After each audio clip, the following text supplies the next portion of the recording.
GS English YouTube channel में आप सभी का स्वागत है। हमारी मोटिवेशनल सक्सेस स्टोरी में आज हम बात कर रहे हैं राम भजन प्रजापति की।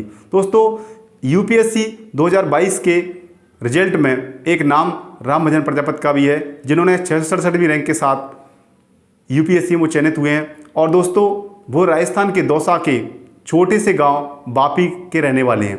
दोस्तों, कच्ची झोंपड़ी में पले बड़े राम भजन प्रजापति के सपने काफ़ी बड़े थे और दोस्तों उन सपनों को साकार करने के लिए उन्होंने जो मेहनत की है वो मेहनत काबिल तारीफ़ है।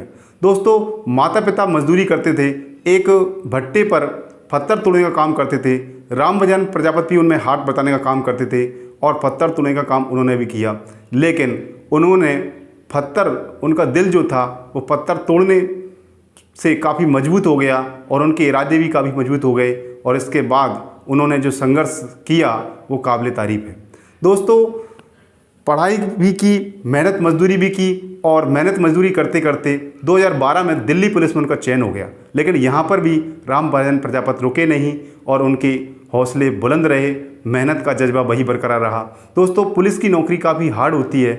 8-10 घंटे ड्यूटी करने के बावजूद भी राम भजन प्रजापति कम से कम 8 घंटे नियमित रूप से पढ़ते थे।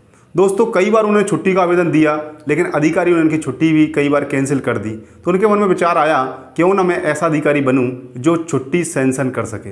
दोस्तों, इसी विचार से उन्होंने यूपीएससी की तैयारी शुरू की और 2014 से उन्होंने यूपीएससी एग्जाम देना शुरू किया। दोस्तों, लेकिन लगातार 7 बार असफल वो रहे।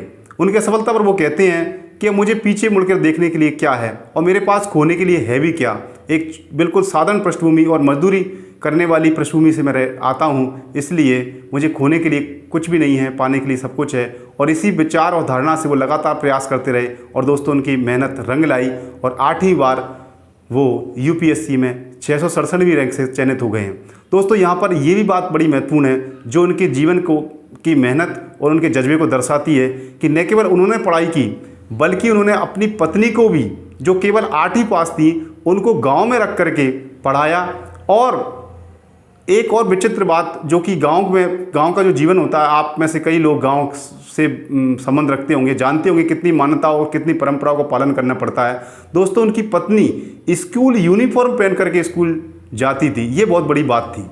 और उन्होंने भी पढ़ाई की, अपनी पत्नी को पढ़ाई करवाई और आज उनकी पत्नी MA BEd है। जो उनकी पत्नी 8वीं तक पढ़ी थी वो आज MA BEd हैं। ये भी एक महत्वपूर्ण पक्ष है उनके जीवन का। और दोस्तों, आज भी राम भजन प्रजापति तैयारी कर रहे हैं।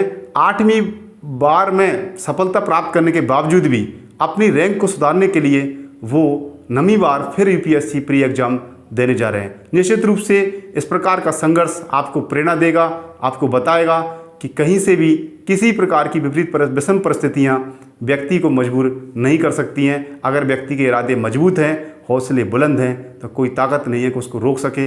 यहाँ पर राम भजन प्रजापति ने भी यही दर्शाया है। इसी प्रकार की मोटिवेशनल स्टोरी आपको लाते रहेंगे। यदि आपको हमारी स्टोरी अच्छी लग रही है तो प्लीज़ को लाइक कीजिए, शेयर कीजिए, हमारे चैनल को सब्सक्राइब कीजिए और बेल आइकन दबाना मत भूलिए, जिससे कि नई वीडियो की नोटिफिकेशन आपको तुरंत प्राप्त हो जाए।